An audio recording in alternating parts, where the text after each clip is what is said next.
50. Et il est 9h03, Anne. Eh bien, bonjour à tous et merci de vous être connectés de si bon matin, un vendredi. Nous sommes ensemble en fait pendant 1 heure sur le sujet de la semaine de l'évolution professionnelle, vous le savez. Nous sommes sur un webinaire qui s'appelle les moments clés de la vie professionnelle. Et pour cette année, nous allons effectivement évoquer tous les moments dans lesquels le CEP pourrait être un recours salutaire dans votre vie et votre carrière professionnelle. Alors, on est sur la 3e édition des Semaines de l'évolution professionnelle. L'année dernière, en 2023, vous avez été plus de 16 000 participants sur 100 webinaires qui ont été proposés. Et puis, vous pourrez retrouver de toute façon les webinaires de l'année dernière en fait sur la chaîne YouTube des Semaines de l'évolution professionnelle. Et ce même webinaire, ainsi que les autres, vous pourrez les retrouver à partir du 21 octobre, également sur la chaîne des Semaines de l'évolution professionnelle. Alors, nous ne sommes pas les seuls à l'APEC à l'organiser, c'est une co-organisation. Nous avons plusieurs partenaires, dont Avenir Actif. Alors, vous savez peut-être, Avenir Actif, c'est ainsi qu'on désigne les opérateurs régionaux que France Compétences vient juste de sélectionner dans le cadre d'un marché public pour délivrer justement mon conseil en évolution professionnelle aux salariés uniquement et aux travailleurs indépendants depuis janvier 2024. Ça, c'est une bonne idée. Un marché, en fait, sur une période de 4 ans. Donc ça, c'est une nouveauté dans le cadre du conseil en évolution professionnelle qui va rendre en fait les acteurs plus visibles et sur lesquels vous pourrez les retrouver en fait sur l'ensemble du territoire sur le site avenir-actif.org. Alors France Compétences, vous savez, c'est une structure qui a été créée par une loi de 2018 et qui est une instance de gouvernance nationale qui régit en fait et assure le financement, la régulation et l'amélioration, on va dire, du secteur, on va dire, du conseil en évolution professionnelle et de la formation. Et puis, vous avez l'APEC, autre co-organisateur et membre éminent, opérateur en tout cas du conseil en évolution professionnelle, pour l'ensemble des cadres et des jeunes diplômés à partir de Bac+3. Donc, si vous êtes cadre ou si vous avez développé en fait des compétences cadres sans en avoir le statut, ou si vous êtes jeune diplômé à partir de Bac+3, que vous soyez en poste, que vous soyez en recherche d'emploi, que vous ayez un projet de création d'entreprise, que vous soyez à la recherche de votre premier emploi, de votre stage, de votre alternance, votre interlocuteur de conseil en évolution professionnelle peut être l'APEC. Alors, vous le savez, je le répéterai en fait pour ceux qui vont nous rejoindre après, mais c'est un service universel et gratuit qui est mobilisable en fait tout au long de votre vie professionnelle. Il va vous accompagner justement dans tous les moments clés de votre vie pro. Et c'est ce que nous allons détailler ensemble et à quel moment en fait le CEP vous sera utile. Dans un premier temps, quelques règles consignes. On n'aura pas la possibilité d'échanger en fait en live. Par contre, vous poserez toutes vos questions et nous y répondrons en fait en fin de webinaire. Et c'est Fanny qui va se charger de rassembler vos questions pour qu'on puisse vous y répondre ensemble. Donc, ces semaines de l'évolution professionnelle vont démarrer lundi. Elles vont se dérouler jusqu'au 18 octobre avec les partenaires que j'ai évoqués tout à l'heure, Avenir Actif, en collaboration avec l'APEC. C'est un événement donc 100% digital et auquel chacun d'entre vous peut assister. Voilà, donc je vais me présenter. Donc, moi, je suis Anne Flao, chargée de mission au sein de la délégation régionale de l'APEC Hauts-de-France et je suis en charge de nouer et de faire vivre des partenariats en fait sur l'ensemble du territoire, mais aussi je reste pilote de projets transversaux qui ont vocation à faire se rencontrer les jeunes diplômés, les cadres avec les entreprises à travers des événements effectivement de recrutement plutôt décalés. Je vais laisser à Fanny l'occasion de se présenter également. Bonjour à tous, donc Fanny Tel, je suis également chargée de mission sur le site APEC pour les Hauts-de-France avec une particularité, moi je suis plutôt en charge des jeunes diplômés on va dire aussi peut-être public plus fragile, issus des quartiers prioritaires, les boursiers, etc. Et donc, on travaille avec Anne pour mettre en place voilà, des événements de mise en relation, favoriser le réseau et aider à l'employabilité de ces jeunes diplômés. Et tout ça dans notre belle région des Hauts-de-France. Merci Fanny. Alors, justement, la vie professionnelle, vous le savez, ce n'est pas un long fleuve tranquille et que aujourd'hui, quelle que soit votre situation, quel que soit le moment en fait que vous viviez, que vous soyez en poste ou que vous ne le soyez plus, vous pouvez faire appel au conseil en évolution professionnelle pour vous aider en fait à dépasser une situation, à objectiver une situation un peu compliquée ou simplement en fait faire le point sur votre parcours. Alors, les moments clés de la vie professionnelle, ils sont dès le début de la carrière évidemment avec les jeunes diplômés en ce qui concerne l'APEC. Vous avez effectivement un certain nombre de familles de moments clés, puisque, l'APEC a réalisé une étude auprès de cadres eux-mêmes qui ont déterminé le moment où ils avaient le plus de besoin d'aide pendant leur parcours. Donc on a 5 moments qui ont été identifiés par ces cadres. Donc on va les appeler en fait, de cette manière-là, les rites, de passage, qui sont, voilà les moments surtout des premières fois. Alors quand on parle de rite de passage, c'est vraiment les débuts de carrière, hein, finalement. Là où on va avoir en fait de forts enjeux, d'apprentissage, d'adaptation, en tout cas pour les jeunes cadres. Et puis, les évolutions, professionnelles qui vont être là marquées par, des prises de responsabilité, des changements d'entreprise, des moments clés qui s'accompagnent pas forcément de problématiques, majeures. Autant sur les rites de passage, on a quand même, au moins 30 des jeunes diplômés qui nous disent: «Là, c'est un peu compliqué, on a besoin d'aide».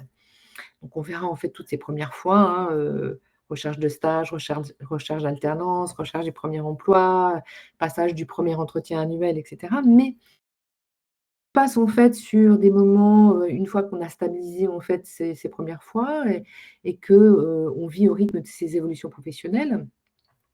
Les cas nous disent: «On n'a pas forcément de difficultés majeures à ce moment-là». C'est en fait le parcours obligé pour progresser, heu, correspondre, obtenir en fait un poste, une situation qui correspond davantage à ses besoins. Par contre, c'est des moments qui sont vraiment clés puisqu'ils vont, selon les cadres, conditionner en fait le reste de leur parcours.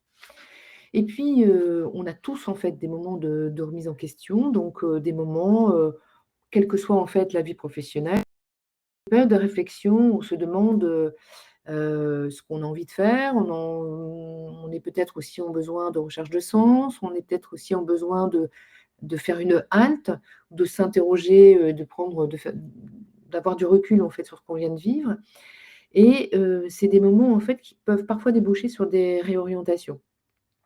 Et puis, on a bien sûr inévitablement tous, on va connaître des épreuves professionnelles, des conflits avec son manager, avec son employeur, un licenciement, une période de chômage ou des difficultés, personnelles évidemment, une maladie, le départ d'un proche, voilà, c'est quelque chose qui, ce sont des épreuves qui vont bousculer la linéarité du parcours et aujourd'hui on en tient compte en fait dans son parcours professionnel. C'est même essentiel et donc le message aussi qu'on veut vous faire passer, c'est que même au moment où vous vivez des temps un peu compliqués, vous pouvez en fait vous appuyer sur le conseil en évolution, professionnelle.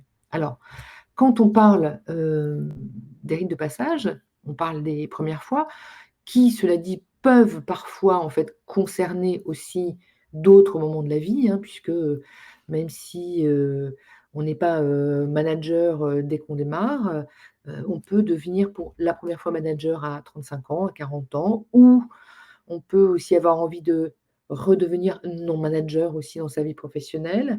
On a, des premières fois aussi, on peut devenir, tuteur, mentor, on va, devenir pour la première fois de sa vie aussi formateur. Voilà. Donc, en tout cas pour les jeunes diplômés, la recherche de stage de fin d'études ou l'alternance, pour quasiment 40 d'entre eux, c'est vécu comme quelque chose de vraiment difficile. d'où le besoin effectivement de s'appuyer sur des ressources externes, ce qu'on va appeler un tiers neutre et bienveillant. Pour 20 en fait, d'entre vous, jeunes diplômés, si vous nous écoutez, disent aussi que c'est assez difficile, de s'intégrer, au premier poste, puis de réussir sa période d'essai. Et puis, pour la majorité d'entre vous, la question du premier salaire, de la première négociation ou l'obtention du premier CDI, vous nous dites: «Nous, on a besoin d'éléments concrets, en fait, sur lesquels s'appuyer pour, pouvoir négocier et pour pouvoir, en fait, trouver, en fait, cette première mission». Voilà, donc vous voyez un certain nombre de moments clés qui vont se concentrer plutôt en début de carrière et puis, finalement, des moments qui commencent, une vie professionnelle qui commence même avant la prise de poste, finalement. Je pense par exemple à des personnes qui, nous disent: «Bah, écoutez, moi j'ai fait lettres modernes, j'ai un master en lettres modernes, je savais que je prof, mais j'arrive au bout de mon parcours et je me dis: "Qu'est-ce que je peux faire en fait avec avec mon diplôme de lettres modernes sans vouloir forcément être professeur?" Et bien justement, c'est à ce moment-là qu'un conseiller en évolution professionnelle peut accompagner sur, l'identification des opportunités avec un diplôme. Ça peut être aussi, des jeunes qui viennent nous voir en disant: «Écoutez, ce qu'on m'a vendu au mon entretien, c'était pas du tout ça quand je suis arrivé en entreprise. Je suis complètement perdu. Est-ce que vous pouvez m'aider effectivement à réguler cette situation ou en tout cas à l'objectiver?»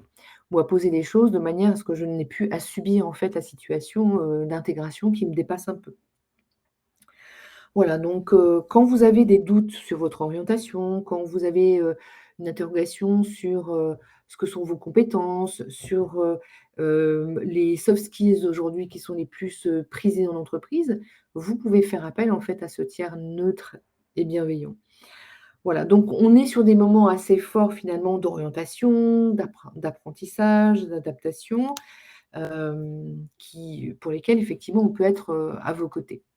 Et puis, j'évoquais aussi les évolutions professionnelles, les moments où, ça c'est souvent un moment fort de l'histoire personnelle, hein, pour, 90 des cadres, c'est ce qu'ils me disent au moment, où on prend des responsabilités.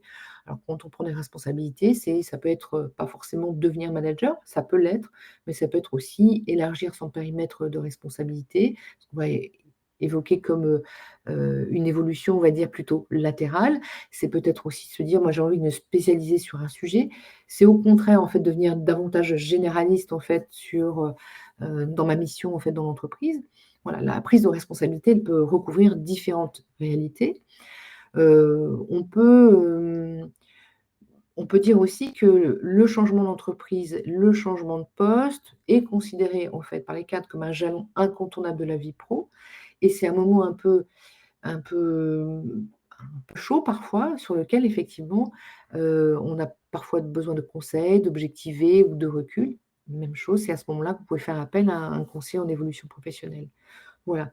Donc, toutes les questions aussi d'évolution, où on se dit: «Mais, oui, OK, j'ai envie d'évoluer, mais pour faire quoi et comment?» Heu, Est-ce que, c'est la question des compétences qui va se poser, la question des motivations qui va se poser? Peut-être que vous-même, vous n'en savez rien. Et ça, vous pouvez effectivement en échanger avec votre, conseiller en évolution professionnelle. Voilà. Donc qui intervient sur le fait de, comment on le fait, puis par quoi finalement on commence? Hem voilà, est-ce que, c'est vrai que la plupart des cadres disent aujourd'hui, alors cadre avec ou sans statut cadre, hein, parce que vous pouvez très bien avoir développé des compétences cadres sans forcément avoir le statut de manière officielle aujourd'hui. Hem, c'est vrai qu'en général, les cadres nous disent, c'est assez mal perçu par les entreprises qu'il y ait pas ce besoin, cette envie d'évoluer. Mais cette envie d'évoluer, elle n'est pas systématiquement vers le management, comme on l'évoquait, voilà. Même chose, hein, si vous avez besoin d'éléments de marché pour négocier une évolution de rémunération, c'est des sujets qu'on peut aborder avec des outils qui objectivent également, la situation. Avant de prendre une décision, et d'imaginer en fait de quitter, l'entreprise, peut-être, ça peut être intéressant d'en discuter avec quelqu'un qui sera extérieur, encore une fois, et complètement neutre par rapport à la situation. Voilà. Et puis, il y a ce temps de remise en question. vous savez, hein, ce sont, ces moments où on se dit, «J'ai fait le tour de mon poste, j'ai fait le tour de ma boîte, je veux tout quitter», on a parfois des cadres qui arrivent en disant, je quasiment qu'ils veulent jeter le bébé avec l'eau du bain, voilà. Beaucoup d'entre vous nous disent aussi, vouloir trouver plus de sens en fait, à leur travail, de rechercher une place, une situation différente, de rechercher, un job ou une mission qui soit beaucoup plus en phase avec, leurs valeurs aujourd'hui. Donc, tout ce qui va concerner le changement de secteur, de métier, de conditions d'exercice, de type d'employeur, de statut, de région, c'est des questions qui peuvent être, posées en fait dans le cadre d'entretiens individuels avec un conseiller en évolution professionnelle. Voilà, alors c'est vrai que, votre conseiller en général va aussi chercher à identifier élément déclencheur, puisque ça raconte aussi une histoire et ça permet aussi de mettre en perspective les raisons pour lesquelles il y a ce besoin de changement et puis, peut-être d'objectiver ou de sécuriser en fait ce changement dans le cadre de votre parcours.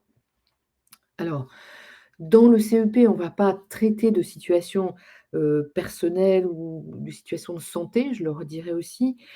Par contre, c'est des sujets dont on va tenir compte dans le diagnostic. Alors, quand on fait un diagnostic, justement, c'est le moment d'en parler, quand vous allez rencontrer votre conseiller en évolution professionnelle, il va, travailler autour de 5 sujets. D'abord, vous allez travailler ensemble, en fait, des scénarios d'évolution. Vous pouvez arriver avec un projet ou sans projet. Mais quoi qu'il en soit, on va, vous aider effectivement à clarifier, ce besoin de réorientation, de regarder si vous avez besoin d'une formation, si oui, comment, pour combien de temps, dans quel délai, est-ce que c'est une formation qui peut être financée, cofinancée? Voilà, c'est tous les sujets qu'on va aborder. On va aussi aborder les questions de marché, ça c'est très important et c'est vraiment un des éléments, je dirais, différenciants du conseil en évolution professionnelle puisque ces temps de remise en question et d'évolution, vont être aussi observés à l'aune des capacités d'absorption, en fait, du marché, bien sûr. L'idée, c'est bien de vous aider à travailler entre, d'identifier les représentations et de les confronter, en fait, aux réalités du marché. Bien sûr, on va aborder la question des compétences. C'est quoi une compétence? Comment elle se traduit? Quelles sont les miennes? Quelles sont celles que je peux mettre en avant? Celles que je n'ai plus envie, en fait, de mobiliser? Celles que je pourrais transférer demain, en fait, dans une autre dimension, un autre secteur, un autre métier? Et puis, ça va être aussi d'identifier, en fait, vos moteurs, ce qui vous fait vibrer, ce qui vous donne envie de vous lever le matin, hein, ce qu'on appelle la motivation. Et puis, ça va être aussi, d'imaginer, ou enfin, en tout cas, d'observer avec vous quelles sont vos ressources à disposition, quels sont les appuis, que vous avez, que ce soit, sur le plan personnel, que ce soit sur le plan, professionnel. Toutes ces alliances aussi que vous allez pouvoir mener, pourquoi pas, bien sûr, avec votre entourage, mais aussi avec votre entreprise qui va être votre premier allié. Que vous soyez salarié ou que vous ayez en fait un projet de retravailler. Alors, je vois qu'il y a des questions autour de où peut-on trouver ces conseillers, mais j'y viens, ne vous inquiétez pas, on va tout vous dire. Alors, le temps aussi des épreuves, perso, ça c'est important, je crois qu'on le vit tous au moins une fois dans sa vie.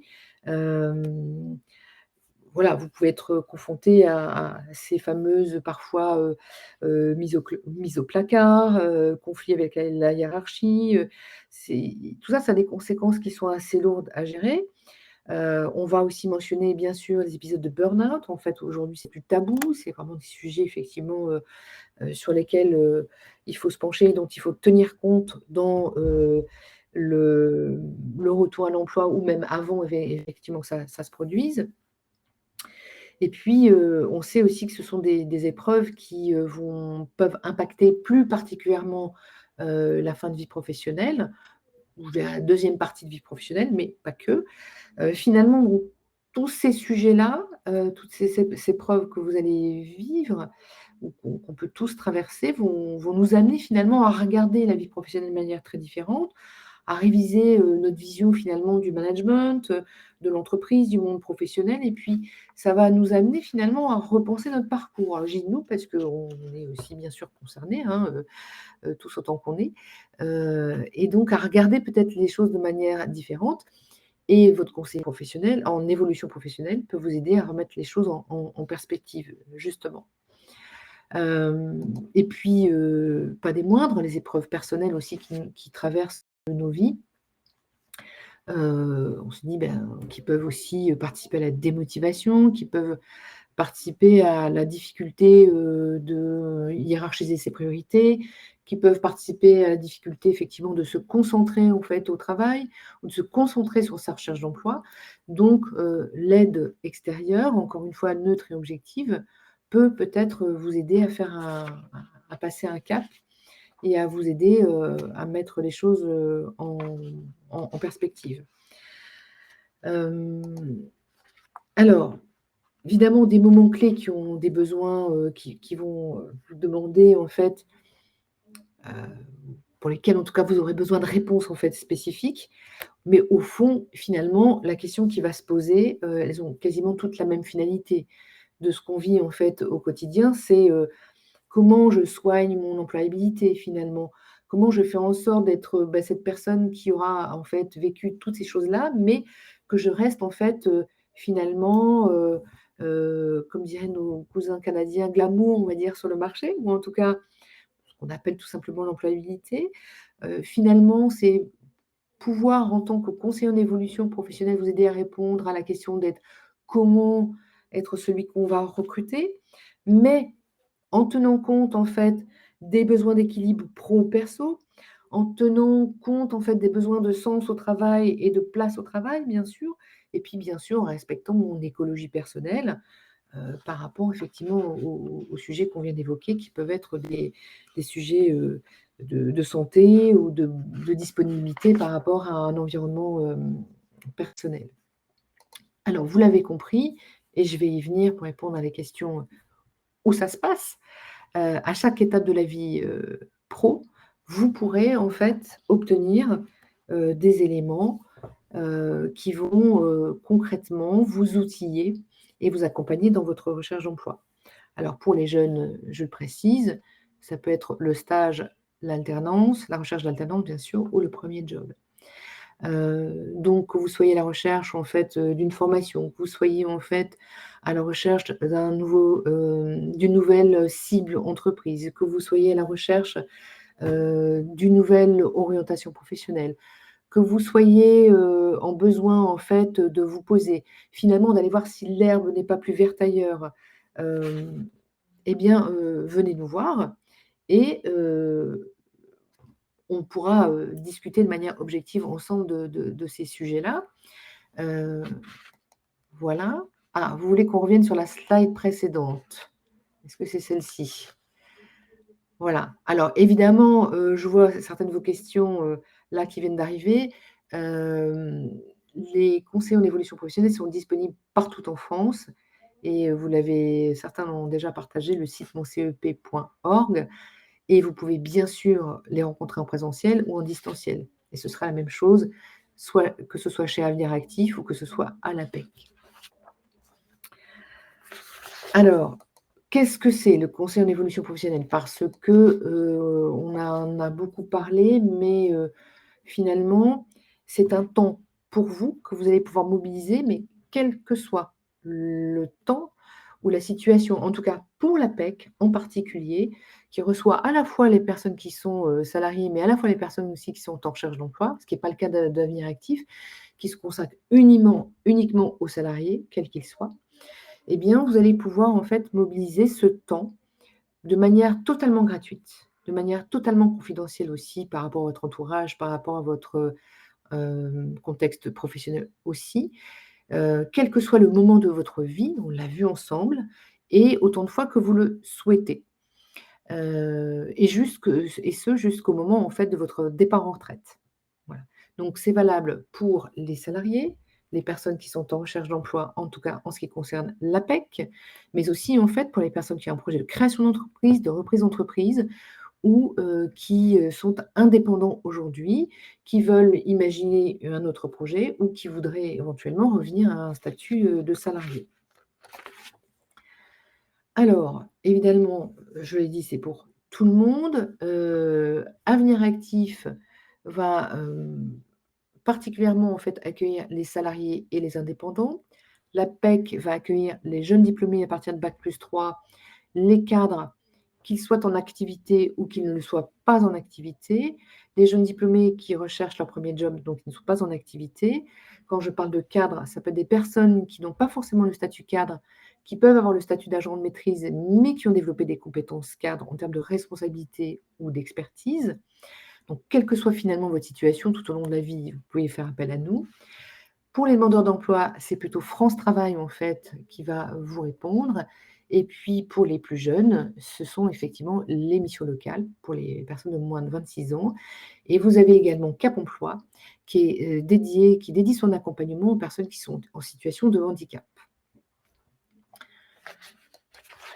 Voilà, donc l'objectif du CEP, peut-être vous l'avez compris, finalement, c'est la question de l'employabilité qui va être au cœur du sujet. Alors, qu'est-ce qu'on fait en fait dans un parcours CEP? C'est pas forcément, alors c'est très différent d'un bilan de compétences. Je ne sais pas si la question a été posée, mais le bilan de compétences, il est aujourd'hui beaucoup plus long. C'est en général autour de 24 heures. Il est payant et il peut être financé par le biais de votre CPF. Donc je fais tout de suite la distinction avec le CEP. Évidemment, pour certains d'entre vous, si, vous avez besoin de vraiment clarifier les choses, que vous êtes complètement perdu, peut-être qu'un bilan de compétences peut s'avérer intéressant et ensuite derrière, vous pouvez faire appel à un CEP. Ça peut être dans l'autre sens aussi, évidemment. Donc, comme le CEP est gratuit, vous savez, il n'est pas forcément indéfini dans le temps, même si vous pouvez y avoir recours, régulièrement. On va avoir 1, 2, 3, 4, 5 entretiens, c'est rarement beaucoup plus. Qu'est-ce qu'on va y faire? On va faire le point sur ses ressources, sur ses envies, sur ses moteurs. On va faire le point sur ses compétences, c'est-à-dire, qu'est-ce que j'ai en stock aujourd'hui, mais qu'est-ce que je pourrais transférer peut-être pour demain? Puisqu'on sait très bien qu'aujourd'hui, la vie professionnelle n'est pas linéaire et qu'on aura l'occasion de travailler dans beaucoup plus d'entreprises différentes, sur des métiers très différents et que tout est possible, hein, certains l'ont dit, hein, comme, vous vous souvenez, certains disent, «C'était impossible et c'est pour ça qu'ils l'ont fait», voilà. Moi, je suis assez fan de l'idée finalement que tout est possible à partir du moment où on pose des choses. On clarifie, on formule un projet, on va vérifier ensemble des hypothèses d'évolution, on va examiner finalement la dimension réaliste ou pas, en fait, d'une reconversion. On va, en fait, identifier à quoi, correspond cette envie ou ce besoin d'apprendre quelque chose, de vouloir repartir en formation. Est-ce que c'est pour compléter votre profil? Est-ce que c'est pour faire quelque chose, en fait, à côté? Est-ce qu'aujourd'hui, toutes les compétences que vous avez acquises, dans le domaine associatif ou dans le domaine personnel, c'est pas des compétences que vous pourriez en fait, injecter finalement, dans la vie professionnelle aujourd'hui. Ça peut être, au regard de votre besoin, de vos appétences, quelle serait la formation la plus adéquate? C'est d'identifier, je l'ai dit tout à l'heure, la source de financement possible. L'herbe est plus verte ailleurs ou pas. C'est discuter d'un projet de création d'entreprise ou de reprise d'entreprise, par exemple. Alors, comment ça va se passer? Je l'ai dit, conseil individualisé. Donc, un premier entretien, on fait un diagnostic. Il se peut qu'à l'issue du premier entretien, en fait, vous ayez suffisamment d'informations pour pouvoir effectivement être autonome dans la suite de votre évolution professionnelle. Et puis il est possible que vous ayez besoin d'un accompagnement un peu plus personnalisé. Donc, pourquoi pas? On peut imaginer d'autres entretiens à venir, mais c'est aussi, finalement, la possibilité, pourquoi pas, de participer à des collectifs. Vous avez pas mal d'ateliers aussi qui peuvent répondre à des questions clés autour de la manière dont on va aussi, préparer un entretien de recrutement, de préparer un entretien, annuel, dans la manière dont on va, écrire, formaliser et se présenter avec un pitch impactant, par exemple. Voilà, on a pas mal d'ateliers qui peuvent répondre aussi en collectif à vos besoins. Alors, finalement, c'est un temps où vous allez pouvoir en fait obtenir de l'écoute, où vous allez pouvoir vous poser. On est en modalité, on l'a dit, en entretien individuel, en présentiel ou à distance, en collectif avec les ateliers. Vous savez que le co-développement ou le partage d'expérience avec ses pairs, ça a beaucoup de vertus quand même. Ça permet parfois en fait de débloquer des situations, de faire levier, de s'enrichir et d'imaginer en fait, de regarder les choses différemment. On va finalement, au fond, mobiliser le CEP aussi en recherche d'emploi pour, finalement rompre la solitude, en finir parfois avec l'autocensure, hein. Vous savez, celle qui ne nous permet pas toujours d'avoir une vision finalement objective de notre situation.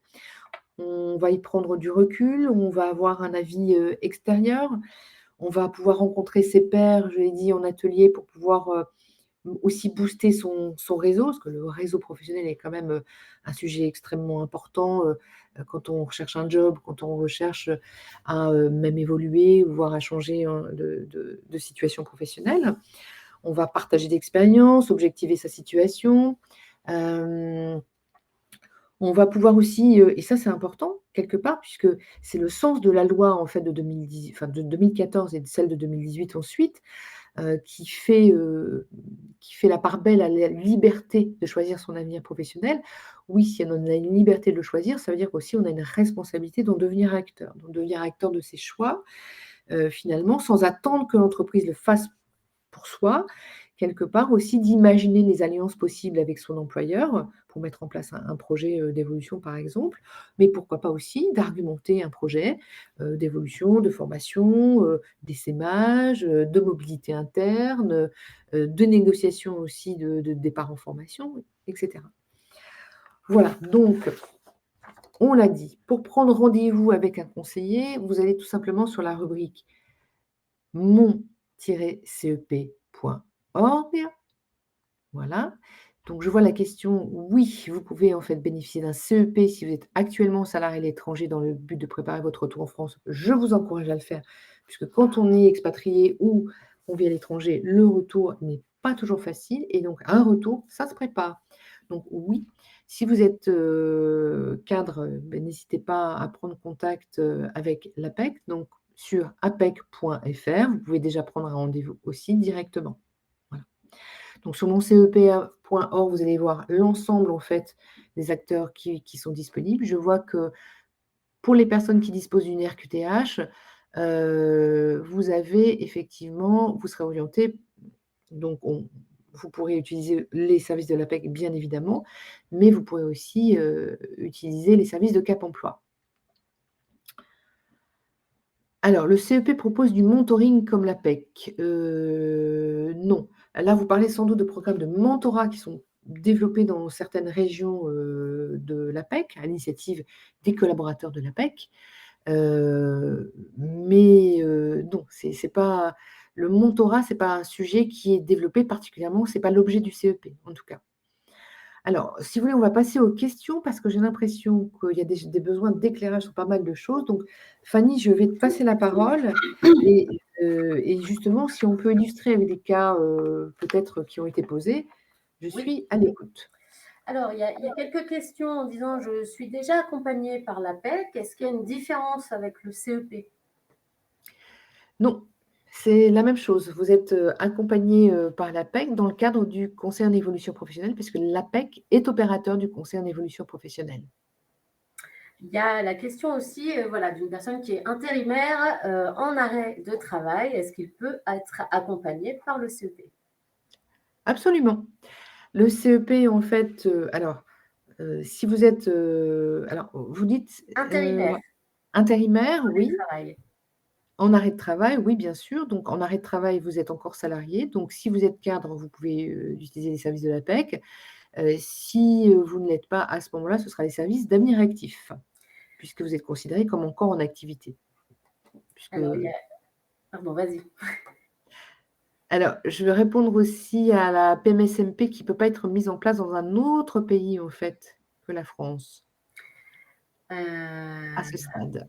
Voilà, il y a une question, peut-être quelques questions par rapport au burn-out, de dire, «J'étais en Oui. burn-out et la porte du CEP s'est fermée devant moi». Est-ce que tu as une réponse par rapport à ça? Alors, il faudrait avoir une précision, je ne sais pas par qui ou quoi, en fait, bon, elle a été fermée cette porte. Alors, je précise, en fait, que en le conseiller en évolution professionnelle ne va pas traiter, en fait, le burn-out. Ça, évidemment, le burn-out, il va être traité, en fait, avec un environnement médical, un environnement professionnel. Par contre, là où, en fait, le conseiller en évolution pro va intervenir, c'est dans la préparation, en fait, du retour au travail. Qu'est-ce que je mets en avant? Quels sont en fait, les sujets en fait sur lesquels j'aurais besoin peut-être d'être accompagnée à nouveau en rentrant? Comment je peux faire alliance avec mon entreprise? Comment je peux aussi être encouragée par mon CEP en fait à identifier les ressources de l'entreprise en cas de burn-out et de retour? Même chose en fait pour, les congés maladie, les retours en fait après congé maternité et cetera. C'est d'abord regarder en fait quels sont les dispositifs qui sont mis en place dans l'entreprise puisque finalement, on s'aperçoit qu'il y a peu de cadres qui identifie au fait, ses ressources. Alors, on va commencer par ça. On va aussi, identifier les ressources en fait que la personne peut mettre à disposition. On va aussi l'aider à préparer en fait son entour. Quels sont les arguments en fait que je vais utiliser? Quels sont en fait les sujets que je veux aborder? Heu, Comment je vais me positionner en fait dans l'entreprise? Qu'est-ce que je suis prêt ou prête en fait à mettre à disposition de l'entreprise aujourd'hui? Quelles sont les compétences que j'aurais besoin de développer, en rentrant dans l'entreprise? Quels sont, quels seraient mes besoins aussi en matière, d'adaptation en fait au poste? Vous avez certaines entreprises qui proposent, un accès à un ergonome à partir d'un certain âge ou à partir du moment où vous rentrez après une situation, difficile, par exemple. Voilà. Donc encore une fois, on ne traite pas, en fait, des questions de santé, ni physique ni mentale. Par contre, on va, en fait, être présent pour vous accompagner dans les questions de prendre du recul, objectiver et argumenter, en fait, la manière dont vous allez en rentrer ou la manière dont vous allez pouvoir même, heu, ou ne pas en parler si vous ne souhaitez pas, ou, je ne dirais pas justifier, mais d'argumenter aussi. Si vous quittez l'entreprise et que vous avez, le souhait d'être transparent avec un nouvel employeur, comment on en parle? Tout simplement. Alors, il y a des questions par rapport à la fonction publique. Donc, je vous ai Oui. envoyé le lien vers le site qui parle du conseil en évolution professionnelle et qui va vous permettre d'identifier quel type d'agent de la fonction publique vous êtes et à partir de là, de pouvoir accéder à l'information de où vous pouvez trouver votre CEP. Oui, on peut faire appel plusieurs fois au CEP dans sa carrière. Voilà, il y a justement, c'est toute l'idée, on disait, sur les premières démarches, quand on veut se réorienter, quand on approche de fin de carrière, il y a pas de limite à l'usage du CEP. Juste peut-être revenir, il y avait une question. Tac, tac, tac, Alors, tac. pour le déroulé, vous ne trouvez pas l'information concernant la fonction publique, mais c'est ce que vous expliquait Fanny, hein, donc C'est je peux normal. peut-être Oui, oui, en fait, la fonction publique est à part du CEP. Et je viens de vous mettre le lien juste au-dessus, je vais le remettre après si vous voulez, pour accéder aux informations pour la spécificité de la fonction publique. alors, je réponds à 2 questions. Bac+5 avec un diplôme étranger, c'est toujours la PEC? Oui. Bac+5 sans fonction cadre, c'est toujours la PEC? Oui. Voilà, c'est c'est simple. Bah, Alors, voilà, je vois quand vous êtes que, diplômé, on est la bonne porte d'entrée. alors, je vois que pour certains d'entre vous, alors Christine qui dit, «J'ai utilisé les outils de l'APEC, c'est superbe». Effectivement, par exemple, quand, vous avez, les questions, de rémunération, les questions, alors que ce soit pour un premier emploi ou pour une première fois parce que je deviens manager et qu'il faut que je négocie, on a des outils, on a un simulateur de salaire d'ailleurs qui est accessible sur apec.fr que vous pouvez utiliser, quand vous voulez, et une quantité d'offres en fait qui nous donne une vision assez, vraiment, clair du marché. C'est ça aussi qui est important, c'est qu'au cœur finalement du diagnostic que l'on va poser, il y aura toujours la question du marché. C'est-à-dire le marché, c'est mes concurrents, comment fonctionnent-ils, qui sont-ils, comment je peux me démarquer de mes concurrents, les entreprises, où sont-elles, où sont mes opportunités, à quel type d'entreprise ou quelle nature d'entreprise je peux m'adresser. Donc c'est des sujets, le ciblage sur lesquels on travaille aussi. Et puis aussi toutes les questions peut-être d'évolution en fait de mon métier. Vous savez qu'aujourd'hui les transitions numériques et les transitions écologiques nous traversent tous les métiers sont impactés, c'est comment j'en tiens compte. Donc c'est aussi pour nous en tant que CEP une manière de vous guider, de vous éclairer, de vous alerter en fait sur les évolutions de votre marché, que vous ayez en fait quitté le marché il y a 6 mois ou il y a 10 ans. C'est aussi de notre responsabilité, en fait, de vous alerter sur les choses qui ont pu évoluer, qui ont pu changer et des atouts que vous pourriez mettre particulièrement en avant.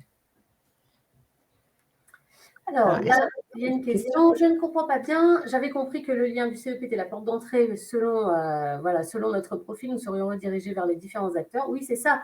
En fait, le site général du CEP vous permet de mettre en place, de répondre sur votre profil et en fonction de votre profil, vous allez être orienté vers la structure qui sera la plus à même de vous accompagner. Donc voilà. Et après, effectivement, vous avez les structures que vous a présentées Anne qui proposent le CEP. Donc vous avez le choix aussi de les contacter directement en fait.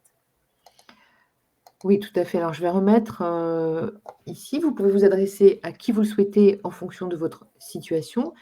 Il se trouve que si vous vous identifiez déjà, en tout cas, cadre ou jeune diplômé ou assimilé cadre, vous pouvez directement prendre rendez-vous sur apec.fr. Voilà. Mais sinon, moncep.org vous donnera en fait accès à l'ensemble de ces ressources et vous pouvez choisir en ligne la ressource qui vous convient le mieux. Il y avait une question par rapport à la formation, donc c'est pas trop le CEP de savoir si on avait, voilà, il y avait une question bac+3.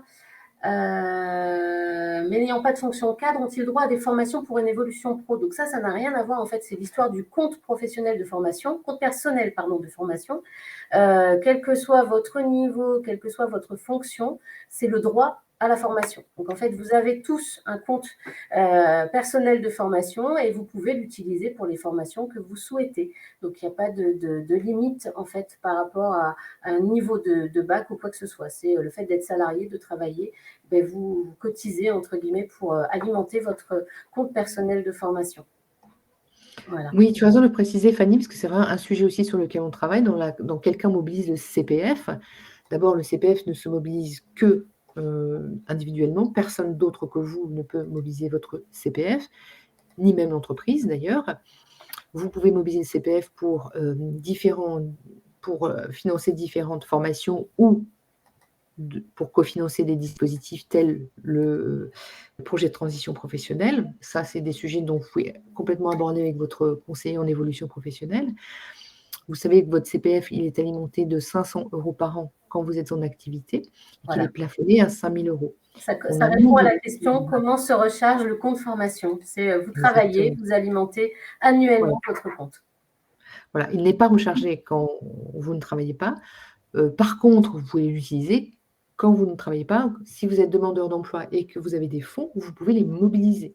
Vous n'allez pas en fait recharger les droits tant que vous n'êtes plus en poste, mais vous pouvez utiliser les fonds à votre propre initiative sans forcément passer par France Travail.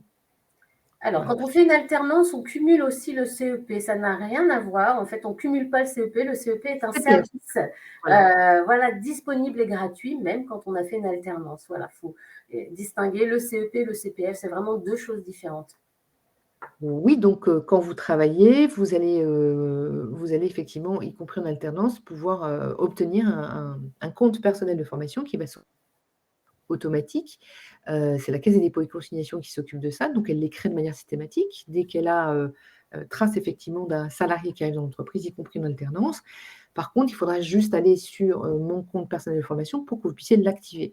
Mais les droits se rechargent en fait à terme échu, c'est-à-dire que vous démarrez votre alternance en fait cette année, vous aurez en fait les droits qui vont se thésauriser, on va dire, à partir de l'année prochaine, de 2025.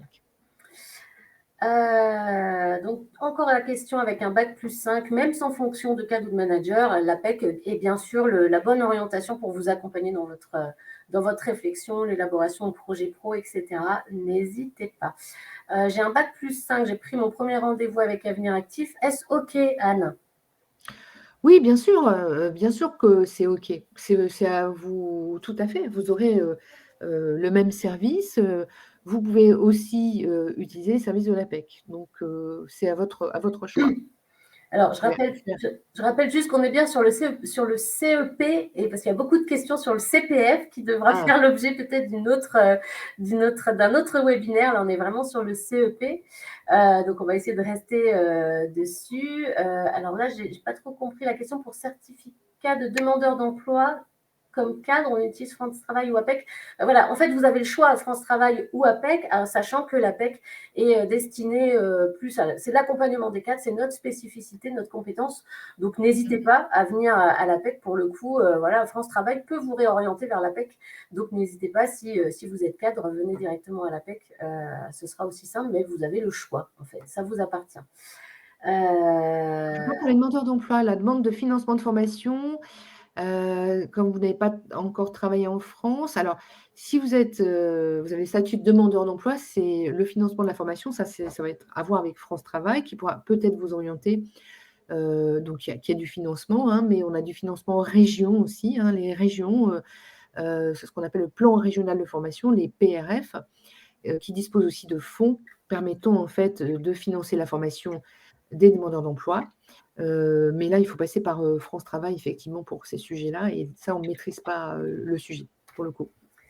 Une question intéressante. Pourquoi le CEP n'est pas du tout mis en avant dans le monde de l'entreprise? Alors, je pense que ce n'est pas forcément toujours le cas, que ce ne soit pas mis en avant dans le monde de l'entreprise. N'hésitez pas peut-être à solliciter les ressources humaines de votre entreprise pour avoir des informations sur le sujet, parce que c'est vrai qu'ils sont quand même sensibilisés à cette question. Mais du coup, on est ravis si on a pu contribuer à donner un peu un éclairage sur ce CEP, qui est voilà, un service vraiment intéressant et important, et que vous pouvez vraiment solliciter tout au long de votre carrière. Voilà, on tâchera de sensibiliser aussi les entreprises sur ce sujet et de leur dire qu'il ne faut pas hésiter à en parler à leurs salariés.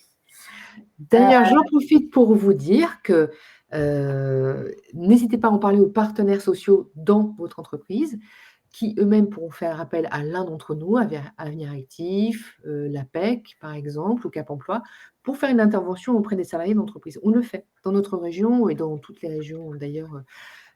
APEC, on le fait. On le fait parfois, mais vous avez raison, pas de manière suffisante. Pourquoi? Parce que je pense que les RH, les managers, les employeurs, peut-être pensent aussi que finalement, ça peut être dangereux, de proposer ce service en fait, aux salariés, mais sachez qu'il est obligatoire pour l'entreprise d'en parler à 2 moments en fait. Au moment où vous arrivez, vous signez votre contrat, et au moment où vous réalisez votre entretien professionnel.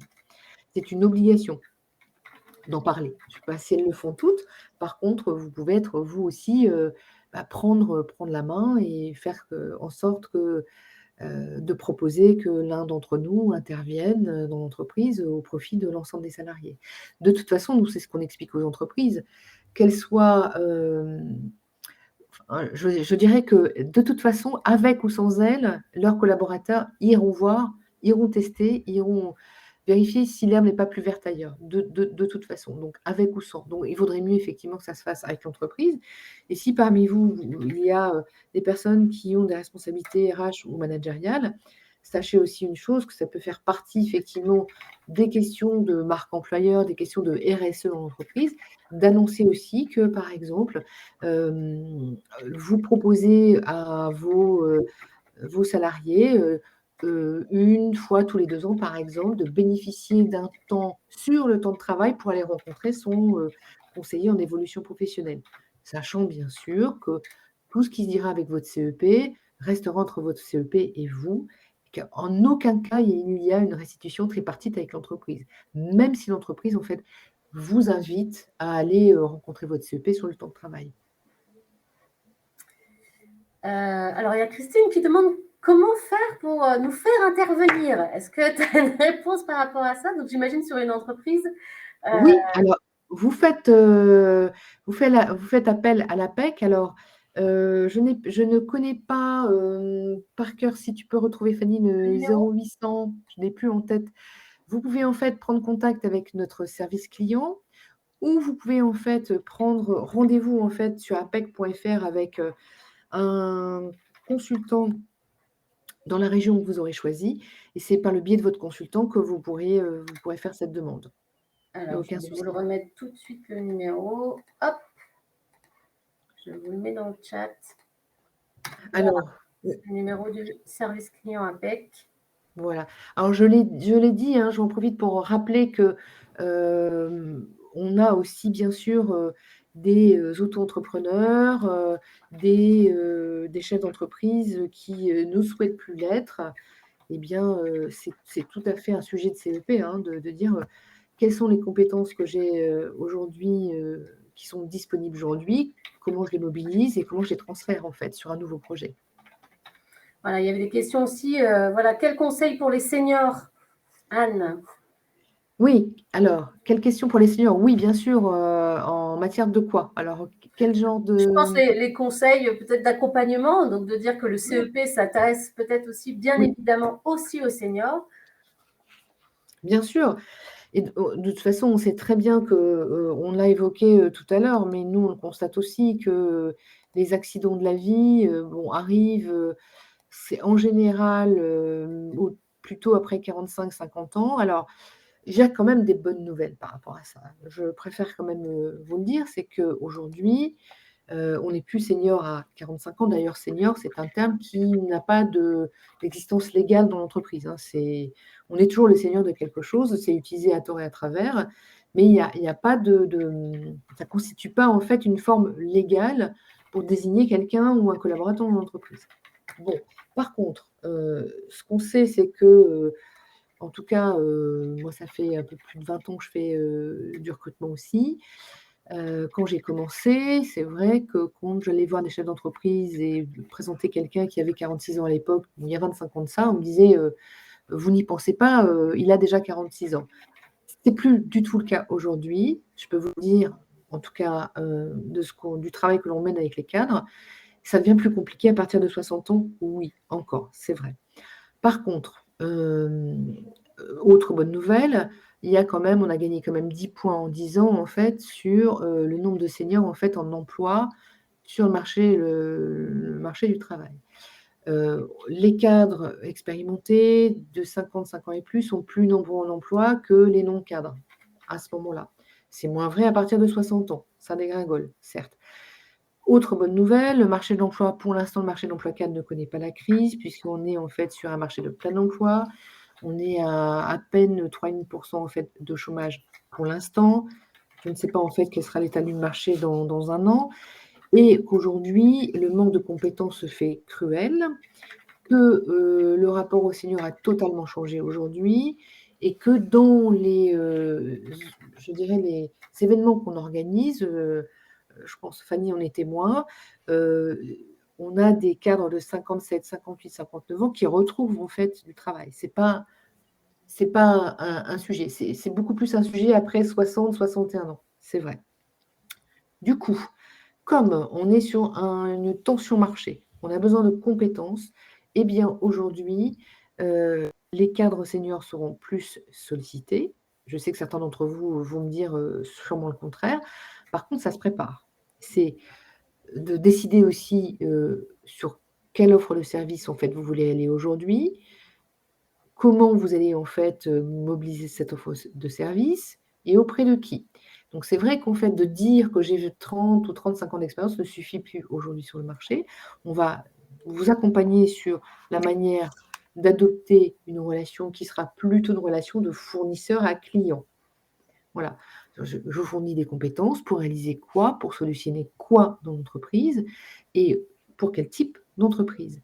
Et auquel cas, là, un conseiller en évolution professionnelle peut vous accompagner sur la manière de transformer, en fait, votre parcours pour le rendre lisible, compréhensible et en faire quelque chose qui soit, je dirais, en tout cas qui corresponde à ce qu'une entreprise, aux besoins d'une entreprise, c'est-à-dire à une problématique, d'une entreprise, quelle que soit sa taille ou quel que soit son secteur d'activité. Alors, vous avez raison, quand on est senior, il faut préparer en fait davantage sa dernière partie de carrière, parce qu'à 55 ans, on a encore quasiment un quart de sa vie pro à réaliser. Donc ça s'anticipe, on n'attend pas en fait, un peu comme quand on prépare sa retraite, je crois, hein, il faut l'anticiper, faut préparer, faut imaginer que les choses, seront pas forcément linéaires jusqu'au bout et qu'est-ce qu'on aurait envie de faire et comment. D'autant plus que dans 81 des cas, les cadres de plus de 50 ans qui quittent l'entreprise ne l'ont pas choisi, donc c'est plutôt subi. Donc pour éviter finalement de subir ce moment clé de la vie, on va anticiper pour pouvoir en être acteur et pouvoir en fait prendre ces décisions avant en fait que les autres les prennent pour soi. Les employeurs, je ne sais pas s'ils sont bien informés sur le CDD senior, mais là, vous avez un rôle à jouer là-dessus. Ouais. Vous pouvez les informer, bien sûr. C'est aussi quand je parle de faire alliance avec l'entreprise, c'est aussi faire alliance avec demain les cibles que vous voulez toucher et les entreprises en fait, dans lesquelles vous aimeriez travailler. Ça peut être un argument. Alors, on arrive à la fin du webinaire, hein, puisqu'il Oui. reste 2 minutes. Donc, n'hésitez pas si vous avez encore des questions pour nous solliciter. Voilà. Je ne sais pas si tu as d'autres choses. Ont-ils un avantage fiscal? Oula, là, ça va loin. Oui, il y a un avantage fiscal effectivement pour d'avoir recours au CDD senior. Vous avez, il suffit que vous fassiez, vous tapiez sur Google, pardon, Dis-moi, CDD senior, je vais le faire. service public, pardon, et vous trouverez effectivement tous les éléments. Voilà. De fait, on évoque les questions de rémunération, dans le CEP, notamment pour les seniors. Ces questions de rémunération, elles sont traitées aussi, hein. Donc, pourquoi? Parce qu'encore une fois, au cœur du diagnostic du CEP, il y a quand même la question du marché et il y a la question de, aussi, bon, quand quelqu'un, parlait de revenir de l'étranger aussi, tous ces sujets-là, il faut qu'on les aborde. C'est pas toujours facile, il n'y a pas toujours des bonnes nouvelles, mais c'est qu'est-ce que je suis en mesure, en fait, d'accepter? Avec quoi je suis OK? C'est là-dessus que vous allez travailler avec votre CEP. Est-ce qu'on a une dernière question, Fanny, à prendre, Est-il possible de basculer sur le secteur médical impliquant de longues études? Alors oui, c'est toujours possible, de le faire, mais si vous êtes en activité aujourd'hui, vous pourrez financer 1 année à temps complet ou 2 années à temps partiel par le biais du PTP, du projet de transition professionnelle, mais pas beaucoup plus.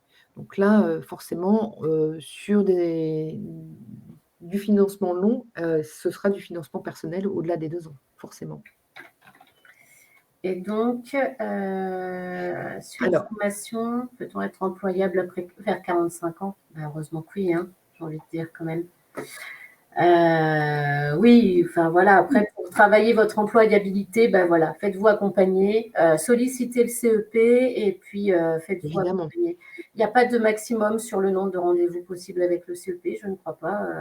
Alors Voilà, non, absolument pas. Mais quand par vous en contre, il y avez a une besoin. chose que j'aimerais que vous reteniez en sortant, c'est d'abord à 45 ans, on n'est pas senior, que la seniorité, elle s'apprécie de manière diverse et variée et qu'elle est beaucoup plus intégrée dans l'entreprise aujourd'hui et que surtout, en fait, la première chose sur laquelle on faut travailler, c'est l'autocensure. C'est le premier ennemi, notre premier ennemi, c'est ça. C'est de décider effectivement qu'il y a une première barrière, c'est l'âge. Non. Je peux vous dire, nous, on travaille, on fait au quotidien. Moi, je me suis fait une spécialité de l'emploi senior. Je peux vous dire qu'il y a quand même beaucoup de bonnes nouvelles. C'est pas toujours facile pour tout le monde, mais c'est tout à fait possible. Et quand je parle de senior, moi, je travaille plutôt avec des personnes qui ont plus de 55 ans et plus, et 60 ans. Voilà, donc C'est la fin, voilà, Anne. Il est c'est la 10 fin. heures. Il est tout juste l'heure. Il est Eh 10 heures. bien, je vous remercie en fait, pour, ces échanges nourris. On ne peut pas pouvoir vous parler, mais par contre, vous avez posé plein de questions, c'était passionnant.